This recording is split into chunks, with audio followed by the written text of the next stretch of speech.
투자를 하는 데 있어서 논리적으로 분석하고 하는 부분도 중요하겠지만 논리적으로 맞는 얘기거든요. 하지만 실제 상황은요.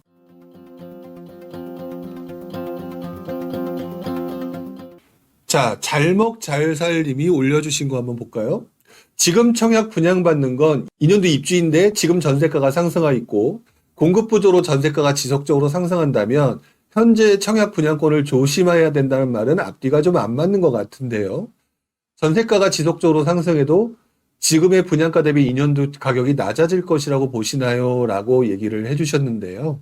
제 주장인데 논리적인 반박을 해주신 거죠. 그런데 여기서 한 가지를 좀 놓치고 계신 것이 있다라는 생각이 좀 듭니다. 왜 그러냐면 말씀하신 것처럼 내가 수익을 볼 수 있느냐 없느냐로 접근을 해야 되는 문제이거든요. 그리고 내가 언제 팔 거냐라고 하는 문제가 발생되는 문제이기도 합니다.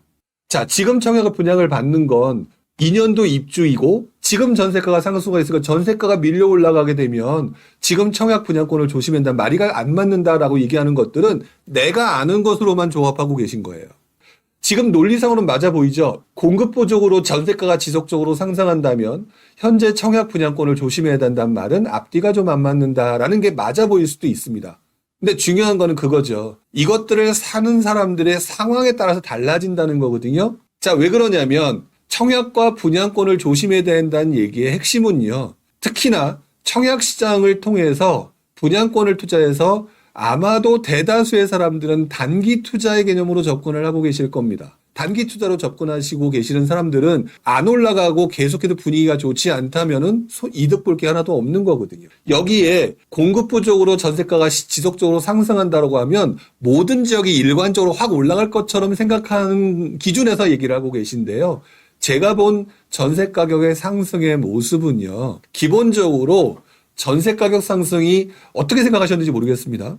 갑자기 뭐 한 7, 80% 올라가고 막 미친 듯이 사람들이 전세 가격 때문에 집 사고 이렇게 될 것처럼 보이실지 모르겠지만 실제로 나타나는 현상들을 보게 되면 전세 가격 상승은요. 앞으로 몇 년간에 거쳐서 꾸준히 올라가게 되는 모습으로 나타나게 되죠. 근데 입주 물량은요. 단기적으로 몇천 세대가 되는 대단지라면 한꺼번에 쏟아지게 됩니다. 즉 전세 가격의 상승이 단기적으로 그러니까 천천히 움직여지는 전세 가격의 상승이 단기적으로 쏟아져내는 그 매물들을 견뎌내지 못하는 상황이 만들어지게 되겠죠. 그래서 그때 팔겠다라고 생각하시는 사람들이 낭패를 겪는 경험들을 아마 투자 오래 하셨던 분들은 상당히 많으실 겁니다. 즉 투자를 하는 데 있어서 논리적으로 분석하고 하는 부분도 중요하겠지만 논리적으로 맞는 얘기거든요. 하지만 실제 상황은요. 전세 가격 상승이 어떤 식으로 움직일지 모르고 단기적으로 몰아닥치는 매도 물량의 증가는 그 지역대 가격들을 급격히 떨어뜨리면서 그때 매도해야겠다라고 생각했던 사람들을 낭패로 만든다는 얘기가 되는 겁니다. 하지만 이것들을 그냥 꾸준히 가지고 있고 그냥 거기서 거주할래라고 하는 분들한테는 제가 아무 말도 안 했잖아요. 해도 된다라고. 왜? 가장 대표적인 게 잠실입니다. 잠실이라고 하는 동네 정말 좋거든요. 2008년과 2009년의 사례니까 그때 뉴스 기사를 한번 검색해 보시기 바랍니다.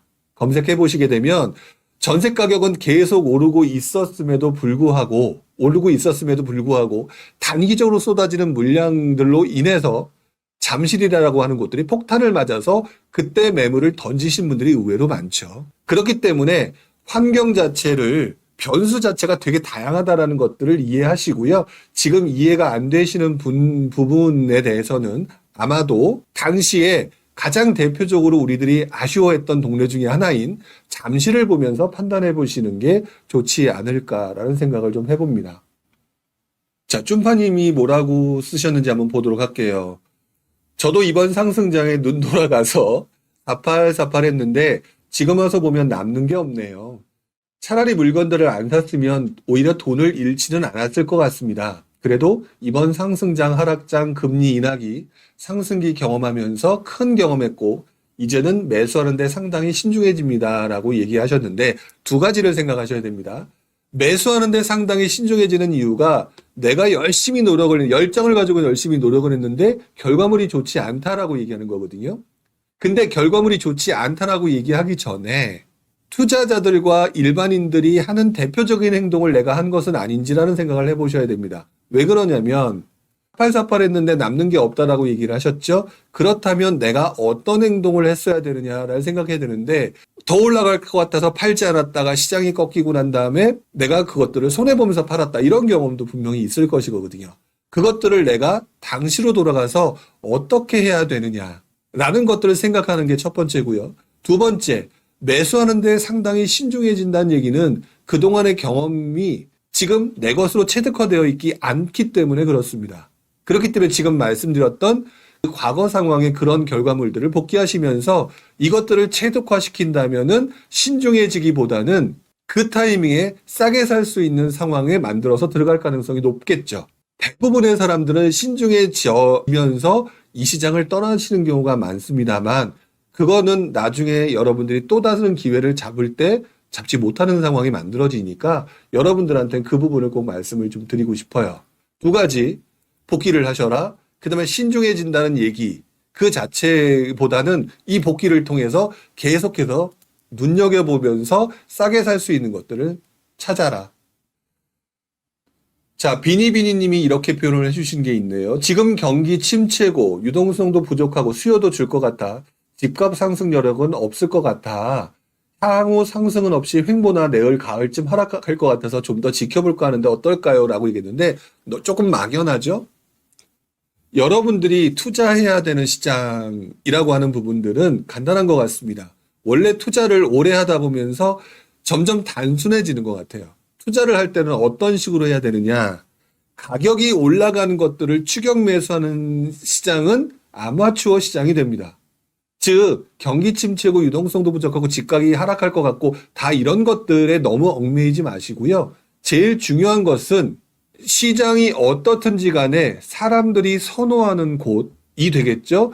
그런 곳에 아파트와 같은 것들을 지켜보되 그것들이 현재 가격 대비 누군가가 영끌했던 사람들이 그것들을 던지는 가운데서 가격들이 떨어지는 모습을 보이겠지만 결국 그 떨어지는 모습도 일시적일 뿐 시장이 바뀌면서 그 떨어진 가격대에 사게 되면 오히려 나중에 수익을 창출할 수 있는 거게 됩니다. 즉 싸게 사서 비싸게 판다라고 하는 대원칙을 지켜야 되는 게 맞는 거거든요. 즉 지금 상황에서는 그 수익이 다 특정에 가고 있는데 투자하는 내가 수익을 보기 위해서는 사람들이 선호하는 입지가 시장 자체가 올라가든 떨어지든 간에 특히 떨어질 가능성이 있는 시장 상황이라고 얘기를 한다면 이것들을 던지는 급매물들을 잡아채는 제가 예전부터 얘기를 했던 것 같아요. 앞으로는 급매물 시장이 번성하게 될 것이다. 이것들을 지켜보게 된다면 내년 가을이냐 올 초냐 뭐 내년 후반이냐 이런 것보다는 그냥 꾸준히 방향성을 싸게 사서 비싸게 판다. 그런데 사람들이 선호해서 나중에 그 가격이 회복될 수 있는 곳이 어디냐. 이렇게 단순하게 접근하는 게 맞을 것 같고요. 여기서 덧붙인다면 여기서 추가적으로 전세 가격 상승이라고 하는 부분들에 대한 새로운 시장 환경이 만들어진다면 그것들을 이용하는 투자가 무엇일까라고 생각하는 게 조금 더 좋을 것이라는 생각이 듭니다. 자, 이현주님, 비아파트 소형주택을 지금 들어가는 건 빠른 걸까요? 정부 정책이 나온 다음에 들어가는 게 나을까요? 라고 얘기를 하셨는데 또 이렇게 되면 또 이래도 되고 저래도 되고 두루뭉술하게 얘기한다라고 생각하시겠지만 제가 항상 뭐라고 말씀을 드렸냐면 주력재와 대체재를 구분해라. 근데 비아파트 소형주택은요. 비아파트라는 그 자체가 주력재가 아니라 대체재입니다. 그렇기 때문에 대체재 상품은요. 기본적으로 중기나 장기 투자가 될 수가 없어요. 그리고 여러분들도 관망세를 보이기 때문에 정부 정책이 뭔가 좀 만들어지게 됐을 때 들어가고 난 다음에 그것들로 큰 수익을 보겠다가 아니라 적정하게 수익을 보겠다라고 얘기하면서 큰 수익을 기대하지 않고 조금 중기 이내 단기 투자로 접근하시는 게 조금 더 유리해 보입니다. 지금 들어가냐 안 들어가냐는 것은 제가 신점을 칠 수밖에 없는 상황인데 그거는 제가 장담할 수 있는 문제는 아닌 것 같고요. 중요한 거는 지금 정부가 정책으로 계속해서 비아파트 부분을 하면서 주변 사람들이 관심을 보이기 시작한다라고 하면 그때 들어가도 늦지 않아 보입니다. 그리고 거기서 엄청난 욕심 부리지 마세요. 여러분들은 이미 경험해 보셨죠? 욕심을 부리다가 손해보지 않고 팔 거를 손해보고 파는 경험을 지난 몇 년 동안 해보셨단 말이죠. 그렇기 때문에 비아파트 소형주택이라고 하는 부분은 관심을 가지되 주력제가 아니기 때문에 단기 투자의 개념이고 무언가 사람들이 움직이는 모습을 보이는 정부 정책에 나왔을 때 들어가시는 게 좋은 것 같다. 자, CL님이 이렇게 표현을 해주셨습니다. 11월 입주인데 9억 분양가 대출 다 나온다고 하니 다 받고 자본 4억으로 서울 재개발 빌라 투자하고 싶은데요. 이 모습이 부룡님 말씀해 주신 대로 영끌러일까요? 라고 물어보셨습니다. 자, 중요한 거는 영끌러라는 것들은요, 여러분들이 스스로 경험해보지 못한 최악의 사례가 나왔을 때 내가 견뎌낼 수 있느냐, 없느냐입니다. 근데 지금 보니까 대출이 다 나온다라고 얘기를 하고 나머지 금액으로 재개발 빌라를 투자하고 싶다라고 얘기를 하셨는데 투자하고 싶다라고만 얘기를 하셨지 재개발 빌라를 투자를 어떻게 하는 것이 원칙일까라고 하는 부분들에 대해서 고민하셨는지를 질문을 던지고 싶습니다. 왜 그러냐면 영끌러라고 하는 부분은요. 일단 기본적으로 돈이 없는 사람들이 대출 이빠이 받아서 하는 게 영끌이고요. 두 번째는요. 기본적으로 내가 투자해야 되는 대상의 메커니즘이 어떻는지에 대한 고민이 없이 투자했다가 막연히 기다리는 것도 영끌이 될 수 있다고 생각을 합니다. 왜 그러냐면 투자했는데 이 메커니즘을 모르다 보니까 어쩌다 보니까 장기 투자가 된 이런 상황이 되면 그 장기 투자 기간 동안에 내가 상황이 바뀔 수가 있는 거거든요.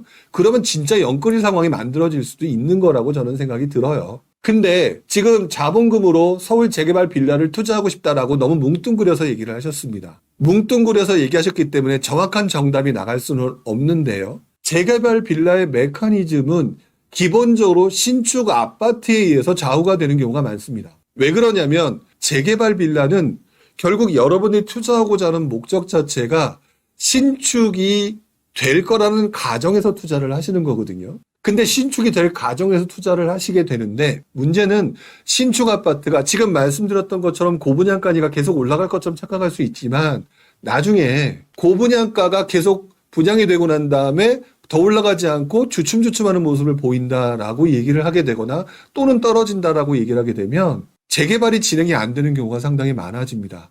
지금 CL님께서 투자하고자 하는 곳이 지금 4억이라고 표현하셨거든요. 4억 가지고 지금 서울 재개발 투자할 곳이 몇 군데가 있을까? 좋은 곳이 몇 군데가 있을까라고 생각하면 조금 갸우뚱한 부분은 좀 있는 것 같아요.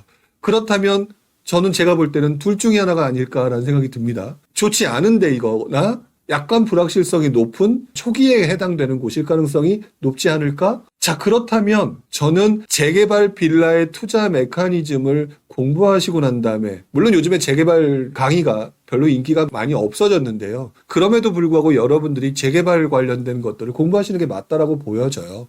이것들을 가지고 돈 생겼으니까 빨리 투자해야 되겠다라고 생각하시는 거 이해는 가는데 저도 옛날에 그랬으니까 그것보다 더 중요한 건 그래서 투자하고 난 다음에 올라야 되는 시장에서 투자를 해야 되는 게 맞는 거거든요. 근데 재개발은 항상 신축 가격에 영향을 받기 때문에 신축이 오른다라고 하게 되면 이 재개발은 굉장히 해피한 투자가 되는데 그렇지 않다고 보면 엄청난 장기 투자가 되는 거거든요. 그래서 투자하기 전에 가능하면 재개발에 대한 공부를 먼저 메커니즘을 하고 하시는 게 좀 맞지 않을까라는 생각이 들어요. 질문 자체가 조금 더 명확한 부분이 아니다 보니까 제가 이렇게 설명을 좀 드렸는데요. 재개발 투자하겠다라고 하는 분들을 대다수 보게 되면은요, 재개발이 돈 됐다라는 걸 알기 때문에 재개발이 어떻게 굴러가는지를 모른 채로 들어가시는 분들이 정말 많으신 것 같은데 혹시 CL님이 그런 입장이라고 한다면 저는 지금 투자를 하게 된다면 확실하게 진행 절차가 어느 정도 진행된 것인데 주변 가격 대비 재개발 같은 경우는 언제 될지 모르기 때문에 항상 가격대가 조금 더 신축보다 낮거든요. 그럴 때 누군가가 안 되겠다고 던지는 사람들의 물건들이 싸게 나오는 물건들이 있을 겁니다. 그것들로 타겟팅 하셨으면 좋겠다. 조금 두루뭉술할지는 모르겠으나 제가 전체 상황을 다 모르니까 이렇게밖에 드리지는 못할 것 같습니다.